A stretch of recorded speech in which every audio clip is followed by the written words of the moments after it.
అదే RTV app వార్తల్ని క్షణాల్లో చదివే అవకాశం ఉంటుంది. ఒక న్యూస్ పేపర్, ఒక టెలివిజన్ ఛానల్ మీ చేతుల్లో ఎప్పుడూ ఉంటాయి.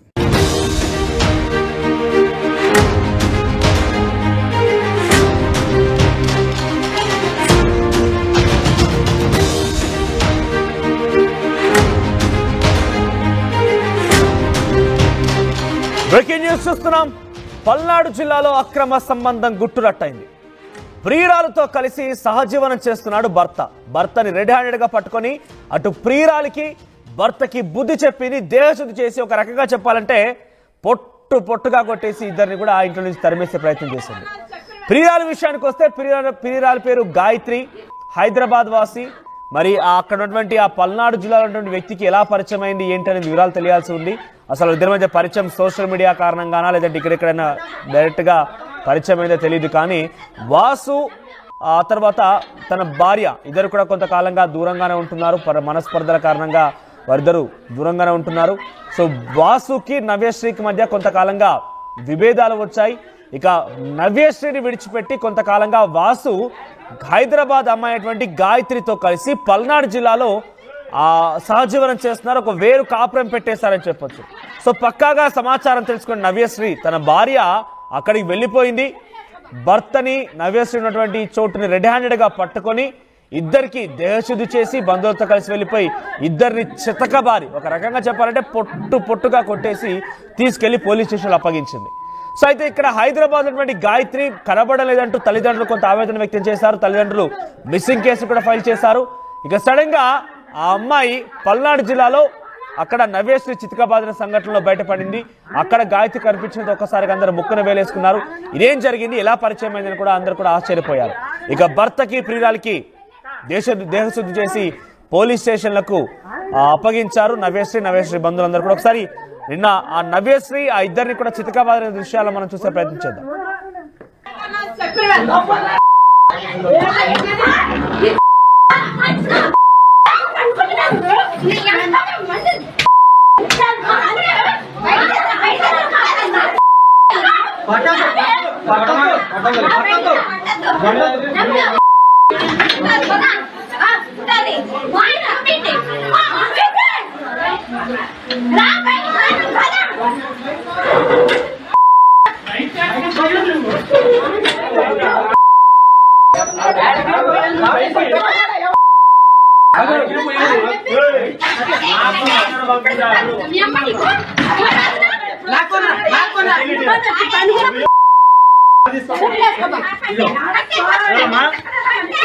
తీసుకోమని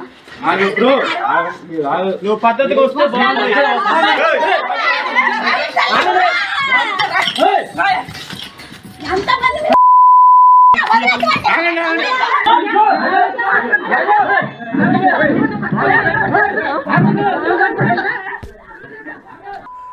రైట్, అబ్బబ్బబ్బా ఏం కొట్టుడు.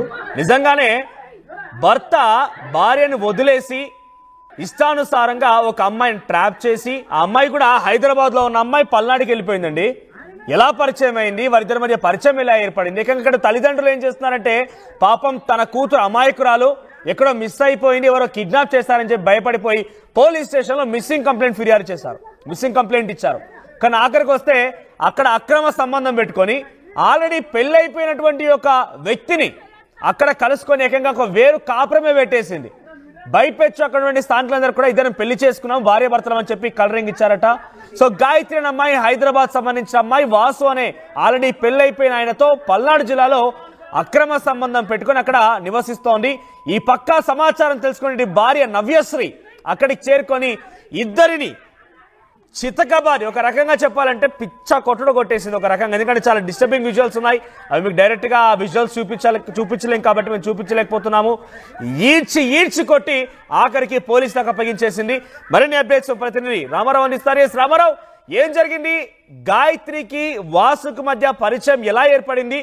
వీళ్ళిద్దరి మధ్య ఆ కాపురం అక్రమ సంబంధం ఎన్ని రోజులుగా అక్కడ కొనసాగుతోంది? మనోజు, పల్నాడు జిల్లా సత్తెనపల్లికి చెందినటువంటి వాసుకు 2.5 ఏళ్ల క్రితం ఏదైతే పల్నాడు జిల్లా నకరికల్ మండలం చల్లగొండలకు చెందినటువంటి ఆ నవ్యశ్రీతో పెళ్లయింది. అయితే ఈ సత్తెనపల్లిలో ఉంటున్నటువంటి వాసు ప్లాస్టిక్ హోల్సేల్ వ్యాపారం చేస్తుంటారు. సో వేరు వేరు ప్రాంతాల నుంచి ప్లాస్టిక్ వస్తువులు తీసుకొని వచ్చి సత్తెనపల్లిలో హోల్సేల్ వ్యాపారం చేస్తుంటారు. ఈ నేపథ్యంలోనే భార్య నెల తప్పడంతో పుట్టింటికి పంపించాడు. సో అప్పటి నుంచి కూడా అతను సత్తెనపల్లిలోనే ఒంటరిగా ఉంటున్నారు. భార్యను పుట్టింటికి పంపించడం జరిగింది. ఆ తర్వాత వివిధ వస్తువులు ఏదైతే ప్లాస్టిక్ హోల్సేల్ వస్తువులకు సంబంధించి తరచూ హైదరాబాద్ వెళ్తాడు. వెళ్ళి అక్కడి నుంచి హోల్సేల్ గా వస్తువులు కొనుగోలు చేసి వచ్చి సత్తెనపల్లిలో అమ్ముతుంటాడు. సో ఈ నేపథ్యంలోనే హైదరాబాద్ లో ఉంటున్నటువంటి బంధువుల అమ్మాయి గాయత్రితో పరిచయం ఏర్పడింది. భార్య పుట్టింటికి వెళ్ళింది. ఇతను తరచూ హైదరాబాద్ వెళ్ళటం, ఆ పరిచయం కాస్త వీళ్ళిద్దరి మధ్య ప్రేమగా మారినటువంటి పరిస్థితి ఉంది. ఆ తర్వాత భార్య డెలివరీ అయ్యి ఇంటికి వచ్చిన తర్వాత కూడా కేవలం 2-3 రోజులు మాత్రమే ఉంచుకున్నారు. తర్వాత ఎందుకంటే అప్పటికే గాయత్రితో ఆ వాసు వివాహేతర సంబంధం పెట్టుకున్నారు. సో వాళ్ళిద్దరి మధ్య అఫైర్ నడుస్తున్న నేపథ్యంలో భార్య అడ్డుగా ఉంటుందని భావించి భార్యను ఏదో ఒక వంక చెప్పేసేసి మళ్ళీ పుట్టింటికి పంపించారు. అప్పటి నుంచి కూడా భార్య వస్తానని చెప్తున్నప్పటికీ రావద్దు, నేను ఊర్లో లేను, నేను అందుబాటులో లేను, తర్వాత తీసుకెళ్తానంటూ ఇలాగ దాదాపు ఏడాది కాలంగా భార్యని దూరంగా పెట్టినటువంటి పరిస్థితి ఉంది. సో ఈ నేపథ్యంలోనే గాయత్రితో తాను కలిసి ఉండాలని భావించే భార్యను దూరంగా పెట్టారు. అలాగనే గాయత్రిని హైదరాబాద్ నుంచి నేరుగా తీసుకొని వచ్చి సత్తెనపల్లిలో ఏకంగా కాపురం కూడా పెట్టినటువంటి పరిస్థితి ఉంది. అలాగనే తన భార్యకి ఈ విషయం తెలియకుండా ఉండటం కోసం కేవలం 9 నెలల వ్యవధిలో సత్తెనపల్లిలోనే వాసు 3 ఇళ్లు మారాడు. సో ఇది పోలీసులు చెప్తున్నటువంటి విషయం. కేవలం 9 నెలల్లోనే 3 చోట్లకి 3 ఇళ్లలో వాళ్ళ కాపురాన్ని మార్చినటువంటి పరిస్థితి ఉంది. ఎందుకంటే తాను ఇల్లీగల్ అఫైర్ పెట్టుకుని సహజీవనం చేస్తున్న విషయం ఎవరికీ తెలియకూడదన్న ఉద్దేశంతో ముందు జాగ్రత్త చర్యగా 3 నెలలకు ఒక ఇల్లు మారుతూ ఉన్నటువంటి పరిస్థితి ఉంది. అయితే భార్య నవ్యశ్రీ మాత్రం తన భర్త తనను ఎందుకు దూరం పెడుతున్నారు, సత్తెనపల్లిలోనే ఉంటున్నాడు, రావద్దని చెప్తున్నాడు. సో ఏం జరుగుతుందనేది నవ్యశ్రీతో పాటు వాళ్ళ కుటుంబ సభ్యులకు కూడా అనుమానం వచ్చి కొంతకాలంగా వాసుపై నిఘా పెట్టారు. సో ఈ నేపథ్యంలోనే సత్తెనపల్లి బోయ కాలనీలో వాసు ఒక మహిళతో ఉంటున్నారన్న విషయం తెలుసుకొని వాళ్ళు డైరెక్ట్ గా బంధువులందరూ కలిసి కూడా అక్కడికి రావటం జరిగింది. వచ్చిన సమయంలోనే గాయత్రి వాసు ఇద్దరు ఉండటం గమనించారు. ఒక్కసారిగా భార్య బంధువులలో కోపం కూడా కట్టలు దించుకున్నటువంటి పరిస్థితి. ఎందుకంటే చిన్న పిల్లోడు ఉన్నప్పటికీ కూడా ఈ విధంగా భార్యను వదిలేసి వేరే మహిళతో సహజీవనం చేయటం అనేది వాళ్ళకి తీవ్ర ఆగ్రహం తెప్పించింది. వెంటనే ఆ ప్రియురాలైనటువంటి గాయత్రిని తీవ్రంగా కొట్టినటువంటి పరిస్థితి ఉంది. అసలు తన కాపురంలో నిప్పులు పోసావంటూ కూడా ఊతులు తిడుతూ ఏదైతే గాయత్రిని తీవ్రంగా కొట్టారు, దాడి కూడా చేయటం జరిగింది. అలాగే అక్కడే ఉన్నటువంటి భర్త వాసును కూడా బంధువులు పట్టుకొని ఈ విధంగా చేయటం ఎంతవరకు కరెక్ట్, 2.5 ఏళ్లైంది పెళ్లయ్యి బాబున్నాడు, సో అలాంటి మహిళని ఎలాగ మోసం చేస్తావు, భార్యని ఎలాగ మోసం చేస్తావు అంటూ కూడా వాళ్ళు కూడా తీవ్ర స్థాయిలో ఆగ్రహం వ్యక్తం చేశారు. ఇద్దరిని రెడ్ హ్యాండెడ్ గా పట్టుకున్నటువంటి నవ్యశ్రీ అలాగనే వాళ్ళ బంధువులు కూడా వాళ్ళ మీద దాడి చేసి దేహశుద్ధి చేసి ఇలాంటిది కరెక్ట్ కాదని చెప్పడంతో పాటు అక్కడి నుంచి నేరుగా ఆటోలో తీసుకొని డైరెక్ట్ గా పోలీస్ స్టేషన్ కి తీసుకెళ్లి వీళ్ళిద్దరి వ్యవహారం మీద కూడా కంప్లైంట్ చేయడం జరిగింది. మనోజ్. రైట్ రామారావు. సో ఇది విషయం. బంధువు అయినటువంటి గాయత్రితో సంబంధం పెట్టుకున్నాడు. తరచుగా ఆయన హైదరాబాద్కు వచ్చి ఇక్కడ ప్లాస్టిక్ సామాగ్రి కొనుగోలు చేసి తిరిగి పల్నాడుకి వెళ్ళిపోయి అక్కడ అమ్ముతూ ఉండేవాడు, బిజినెస్ చేస్తూ ఉండేవాడు. భార్య ఏమో గర్భం దాల్చి పుట్టింటికి వెళ్ళింది. ఒక పిల్లవాడు కూడా పుట్టాడు. తీసుకొచ్చి 2 రోజుల పాటుగా ఉంచేసుకొని మళ్ళీ వెంటనే ఆ పుట్టింటికి పంపించేశారు. సో 2 ఏళ్ళు అవుతోంది పెళ్ళై కూడా. కానీ అంతలోనే గాయత్రితో అక్రమ సంబంధం పెట్టుకొని 9 నెలల్లోనే సుమారుగా 3 ఇళ్లు మార్చేసి అద్దెలు మారుస్తూ ఆవిడతో అక్రమ సంబంధం కంటిన్యూ చేస్తున్నాడు. పాపం ఇటువంటి ఈ తల్లిదండ్రులేమో, గాయత్రి తల్లిదండ్రులేమో పాపం తన కూతురు అమాయకురాలు కిడ్నాప్ చేసి ఉంటారు, ఇక్కడ తప్పిపోయిందో అని చెప్పి మిస్సింగ్ కంప్లైంట్ ఫైల్ చేస్తే ఆఖరికి వస్తే భార్య నవ్యశ్రీ తన బంధువులతో పాటుగా నిఘా పెట్టి భర్త వాసు ఎక్కడ ఉంటున్నాడు ఏంటిది పక్కా సమాచారం తెలుసుకుని అక్కడికి వెళ్లి దేహశుద్ధి చేసి వారిద్దరిని పోలీస్ స్టేషన్ అప్పగించారు. సో పెళ్లి కానటువంటి ఒక అమ్మాయి పెళ్లినానితో అక్రమ సంబంధం పెట్టుకోవడమే కాదు, భార్యను వదిలేసి పుట్టింటికి వెళ్ళిపోయింది గర్భం దాల్చి, ఒక చిన్న పిల్లవాడు కూడా ఉన్నాడు, వారిద్దరిని వదిలేసి అక్రమ సంబంధంగా ఇంకో అమ్మాయితో ఇక్కడ అఫేర్ కంటిన్యూ చేస్తూ ఈ రకరకాలుగా ప్రాంతాలు మారుస్తూ ఇల్లు మారుస్తూ అక్రమ సంబంధం కొనసాగించాడు. కొంత ఇటువంటి మాటలు విన్నప్పుడే, ఇటువంటి వార్తలు చదివినప్పుడే అనిపిస్తోంది ఎంతలా మారిపోతున్నారంటే, ఎంత మోజులో పడిపోతున్నారు, ఎంత మాయలోని మాటలో మొత్తం కూడా అమ్మాయిలు ట్రాప్ అవుతున్నారు, లేదంటే రంకుకు అలవాటు పడుతున్నారు అనేది చాలా చెప్పాలంటే నాకే ఇబ్బందిగా ఉంది.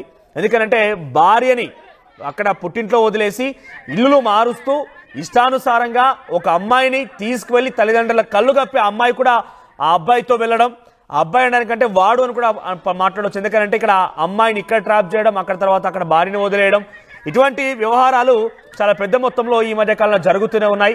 ఇటీవల మనం చూసాం చాలా పెద్ద పెద్ద సెలబ్రిటీలు కూడా ఈ రకంగానే పట్టుబడుతూ ఉన్నారు. సో ఏదేమైనా కూడా అక్రమ సంబంధాన్ని భార్య గుట్టు రట్టు చేసింది. ఇద్దరికి సరైన సమాధానం చెప్పింది. పొట్టుగా కొట్టి వారిద్దరిని కూడా పోలీస్ స్టేషన్ అప్పగించింది. సో ప్రజెంట్ ఇది పల్నాడు జిల్లాలో హాట్ టాపిక్ గా మారింది. మరి అటు భార్య దేహశుద్ధి చేసిన నేపథ్యంలో గాయత్రికి కూడా కొంత గాయాలయ్యాయి. గాయత్రి తల్లిదండ్రులు హైదరాబాద్ లో ఉన్నారు. మరి ఈ సంబంధించిన అంశం ఏం జరుగుతుందో చూడాల్సిన అవసరం అయితే ఉంది. సో ఇటువంటి విషయాలు చూసిన తర్వాత మీకేమనిపిస్తోంది? మీ అభిప్రాయాన్ని కామెంట్ రూపంలో తెలియజేసే ప్రయత్నం చేయండి. ఒకసారి మళ్ళీ మనం చూద్దాం. అబ్బాబ్బా ఏం కొట్టుడండి, ఒకసారి ఆ దృశ్యాలు చూద్దాం మనం.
మరిన్ని వీడియోస్ కోసం ఛానల్ ని సబ్స్క్రైబ్ చేయండి. లేటెస్ట్ అప్డేట్స్ కోసం వాట్సాప్ ఛానల్ ని ఫాలో చేయండి. అండ్ లింక్ డిస్క్రిప్షన్ లో ఉంది.